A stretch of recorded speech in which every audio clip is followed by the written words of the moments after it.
Hello students, तो चलो आज हम सिमिलैरिटी का एक न्यूमेरिकल को देखते हैं जो आपके एमएल अग्रवाल से मैंने एक सवाल को लिया है। ठीक है, इसके पहले मैंने सिमिलैरिटी क्या है, कैसे प्रूव करना है, ये मैं पूरा एक वीडियो बना दिया हूँ, आप उसको जा करके देख लेना।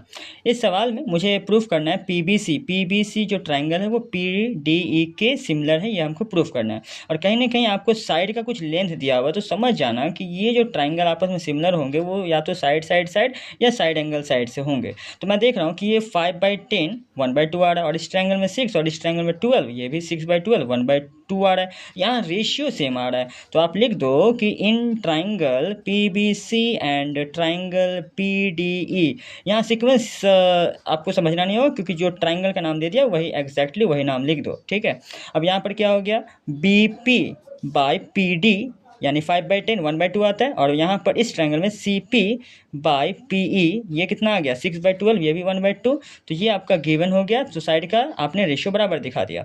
जब भी दो साइड आपने रेशियो बराबर दिखा दिया तो याद रखना 100% ऐसा हो सकता है कि वो जो दो साइड आपने रेशियो में दिखाया है उसका जो बीच का एंगल इंक्लूडेड है वो भी इक्वल होगा। और आप देख रहे हो, जी हाँ, यहाँ पर ये जो है इस तरह से एक्स बना रहा है। तो जब भी इस तरह से एक्स बनाएगा तो याद रखना ये वर्टेक्स हो गया, ये अपोजिट एंगल। तो ये दोनों एंगल क्या होते हैं, इक्वल होते हैं। क्या बोलते हैं, वर्टिकली अपोजिट एंगल। वैसे ये एंगल और ये एंगल भी बराबर।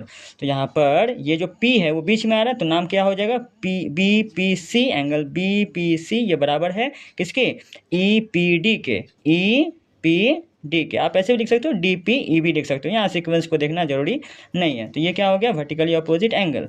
तो इस तरह से आपने ट्राइंगल PBC को सिमिलर प्रूफ कर दिया ट्राइंगल PDE के by side angle side criteria. क्यों, दो साइड का रेशियो आपने बराबर दिखा दिया, और उस दो साइड के बीच का जो एंगल है वो आपने क्या दिखा दिया, इक्वल दिखा दिया। तो यहाँ ऐसे प्रूफ हो जाता है।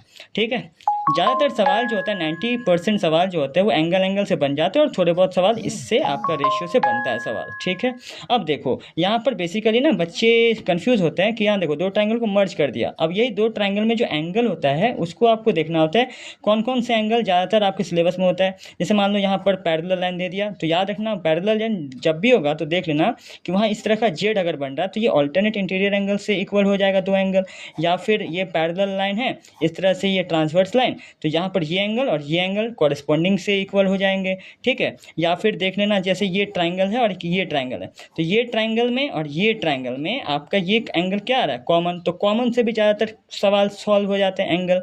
और दूसरा तो मैंने बता दिया वर्टिकली अपोजिट एंगल से भी आपको इक्वल हो जाता है। तो इस तरह के सवाल आपको एंगल से देखना पड़ता है, यही सब एंगल मिला जुला के दिया जाता है। ठीक है।